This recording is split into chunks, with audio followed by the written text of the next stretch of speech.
We're talking about the first makeover in my new house, and it's a tiny one. I started with the linen closet that's in our hallway right outside the bathroom.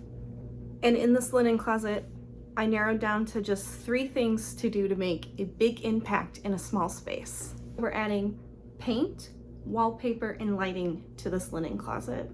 And to get started, we have to empty it out. The linen closet measures 2 feet by 2 feet and 9 feet tall. Per the instructions for my wallpaper and for painting in general, I gave the walls a good wipe down and cleaning and degreasing, which included finding some hair painted onto the wall from the previous owners. So I scrubbed that out. And then I checked on the flooring under the carpet because I know there's hardwood in most of the house. We've got hardwood that's painted white. I'll just tack that back down and worry about you later.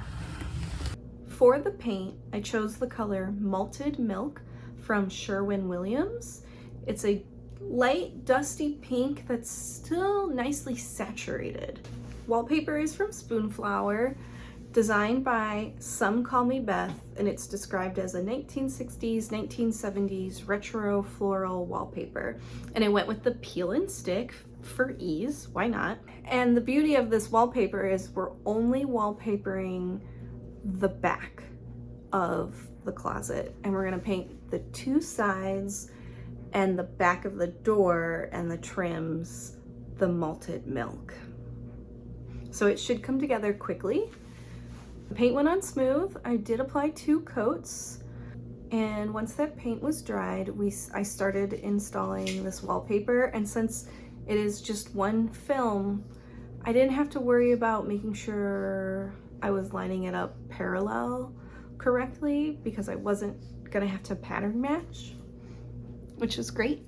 Now the wallpaper from Spoonflower is the peel and stick wallpaper, and I have to say I think it's a nice product. I don't have a lot of wallpaper experience, but this has a nice weight and it's heavier than a contact paper, but as easy to put down.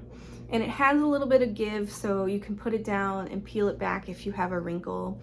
It went quickly. It only took me about 30 minutes to get the wallpaper installed and then trim up the edges so that it was flush with the shelf brackets. For the shelves, I wanted to reuse the boards but make them look a little bit more refined. So my first step was to add edge banding to the front and painted that with the Malted Milk. And then went ahead and put the shelves back in. And this is where I knew I wasn't making quite the impact I wanted.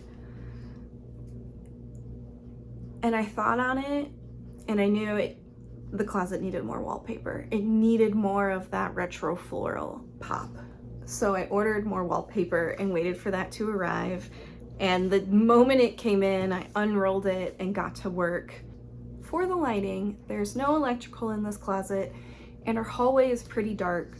I went with motion censored LED strips that are on a rechargeable battery, so that when you open the door, the lights just click on, and the battery so far lasts a long time, so worrying about charging them hasn't been much of an issue. I really love the warm glow that's coming off these LED lights. So this is where I leave you, because this is not an organization video. I have no tips for that. This closet will always be a little disorganized, but at least it'll look cute.